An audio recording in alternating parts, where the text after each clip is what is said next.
चमने इल्म की शगुफ्ता फूलो।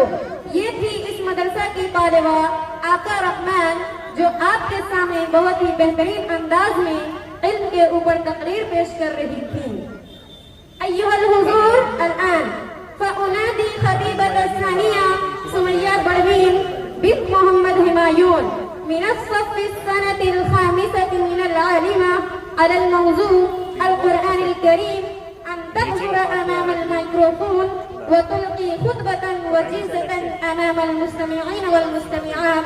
सुमैया परवीन इंदल माइक्रोफोन।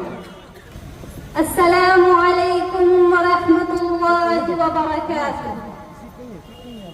अल्हम्दुलिल्लाहिल्लज़ी जअल किताबहू इला कुल्ली खैरिन हादिया व मिन कुल्ली दाइन शाफिया व अम्मा सिवाहु मुग़निया।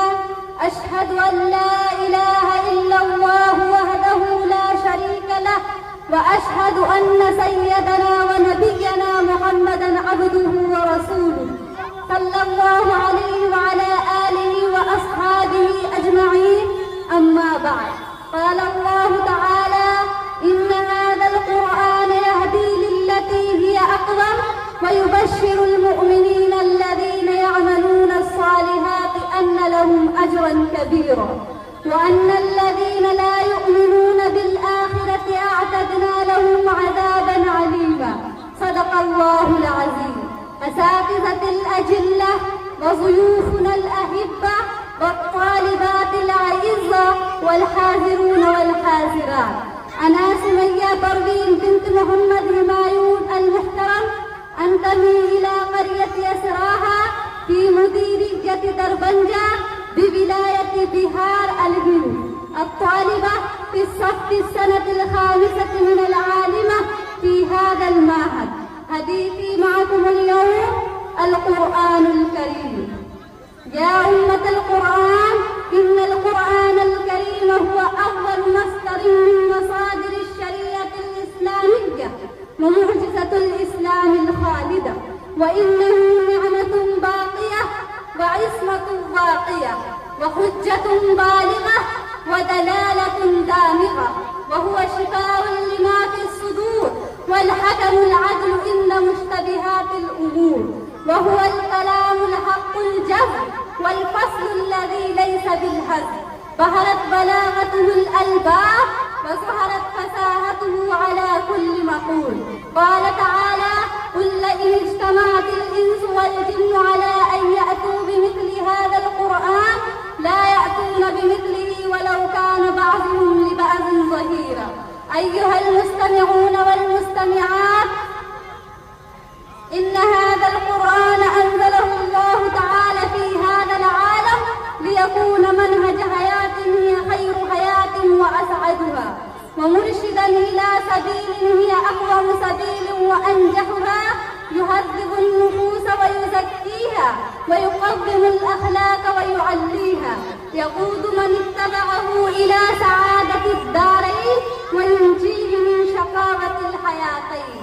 قال تعالى: إن هذا القرآن يهدي للتي هي أقوم ويبشر المؤمنين الذين يعملون الصالحات أن لهم أجرا كبيرا وأن الذين لا يؤمنون بالآخرة أعتدنا لهم عذابا أليما.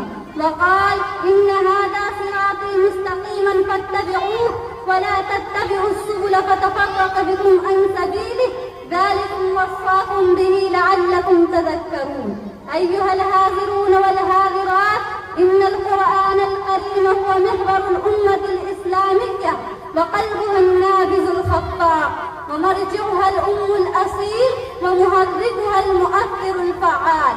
قد ربط الله مسير هذه الأمة بهذا القرآن، ففيه عزتها وكرامتها وسعادتها وحناؤها ونجاحها وفلاحها.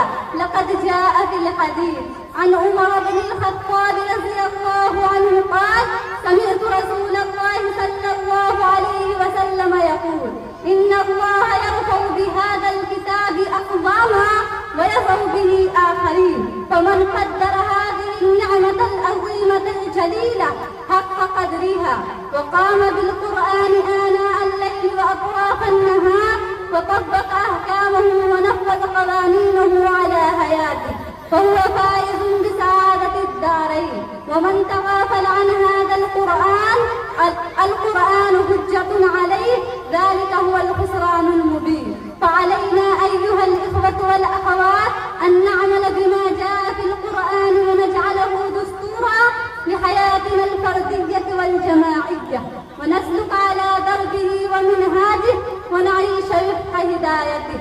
وقال تعالى: إن هذا القرآن يهدي للتي هي أقوم ويبشر المؤمنين الذين يعملون الصالحات أن لهم أجرا كبيرا. أكتفي بهذه الكلمات وآخر دعوانا أن الحمد لله رب العالمين والسلام عليكم.